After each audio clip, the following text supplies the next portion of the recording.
Sous le voile d'une nuit sombre, la voiture de Brandon Swanson est prise au piège dans un fossé boueux, ses phares projetant une faible lueur. La route de campagne, désolée, s'étend dans l'obscurité d'encre, engloutie par la solitude oppressante de la nuit.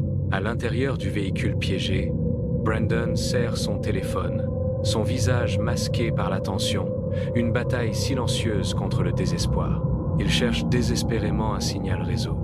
Les barres numériques de son téléphone clignotent, reflétant son espoir décroissant. Sa respiration est courte et haletante, tandis qu'il compose un numéro. Chaque chiffre une prière dans le silence suffocant. L'anxiété est une présence palpable. Une main froide lui serrant la poitrine alors qu'il attend une connexion, un salut. Le silence oppressant de la maison des parents de Brandon est brisé par la sonnerie perçante et urgente d'un téléphone. La mère et le père de Brandon se réveillent en sursaut.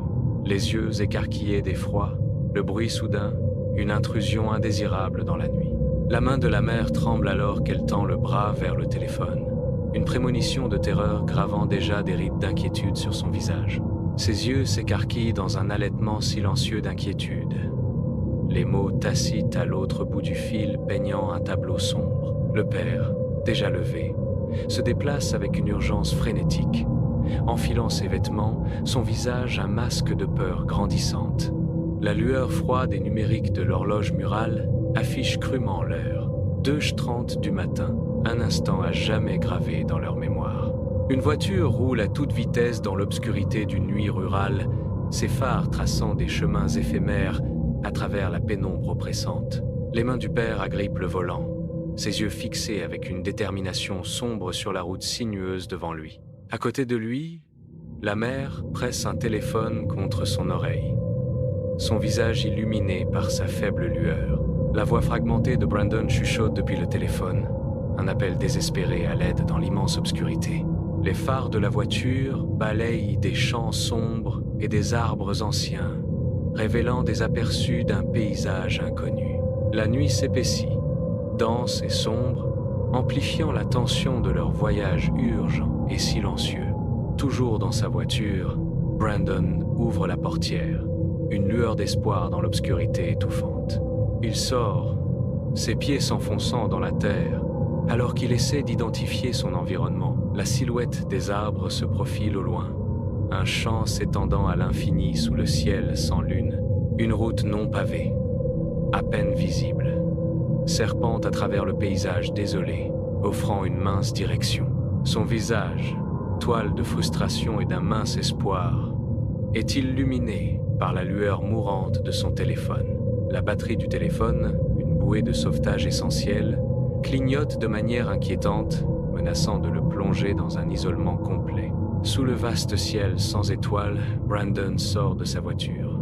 Le téléphone, une bouée de sauvetage, pressée contre son oreille. Ses pas crissent sur l'herbe desséchée, chaque son amplifié dans le silence oppressant de la campagne déserte. La voix de sa mère, un murmure calme d'encouragement, l'incite à observer son étrange environnement. Les yeux de Brandon scrutent l'obscurité d'encre, un frisson d'inquiétude le traversant à mesure qu'il s'enfonce dans l'inconnu. Pendant ce temps, dans l'habitacle sombre de la voiture, son père se penche sur une carte routière, le front plissé d'inquiétude. La seule lumière, une faible lueur de la carte, illumine son visage anxieux, un contrepoint silencieux au périlleux voyage de Brandon. Sous le couvert de la nuit, Brandon arrive près d'une rivière sombre, dont l'eau impétueuse produit un son dominant et inquiétant. Il tient son téléphone, le visage marqué par l'urgence alors qu'il parle, la conversation étant déjà longue et tendue. Sa voix, tendue d'un espoir désespéré, dit « Je suis près d'une rivière, j'entends clairement l'eau. Peut être que ça aide ?» À l'autre bout, l'anxiété de ses parents s'intensifie à chaque seconde qui passe, leur voix serrée par l'inquiétude. Brandon s'enfonce dans la forêt dense et sombre, les branches sèches craquant bruyamment sous ses pieds, brisant le silence étrange. Sa voix, un peu trop forte, résonne. Je suis sûr de pouvoir retrouver mon chemin, essayant de rassurer des parents invisibles. De son téléphone, l'appel inquiet de sa mère retentit. Reste sur la route. Avec une mâchoire déterminée, Brandon l'ignore, s'enfonçant plus profondément dans les bois, convaincu qu'un repère l'attend. L'intérieur de la voiture est une toile d'ombre, peignant subtilement les visages des parents de Brandon, avec les teintes crues du désespoir.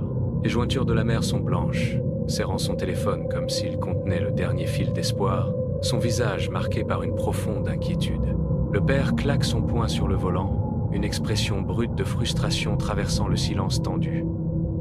La voix de la mère, tendue par la panique, transperce le silence oppressant de la voiture. « Brandon, s'il te plaît, reste où tu es. On arrive. » La voix du père monte, un appel désespéré à la connexion. « Brandon, tu m'entends? Ne bouge pas d'un pouce. » Brandon s'enfonce dans la forêt dense et sombre, chaque pas englouti par l'obscurité oppressante.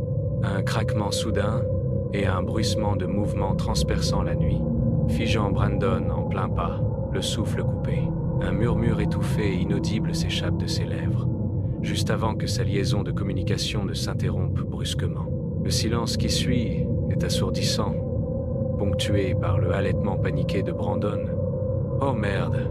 La voix affolée de la mère résonne dans le téléphone, appelant le nom de Brandon, pour n'être accueilli que par un silence glaçant. Le père freine brusquement, la voiture s'immobilise dans un crissement, leur visage marqué par la terreur alors qu'ils recomposent le numéro.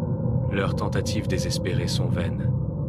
Le téléphone reste muet, reflétant leurs expressions horrifiées.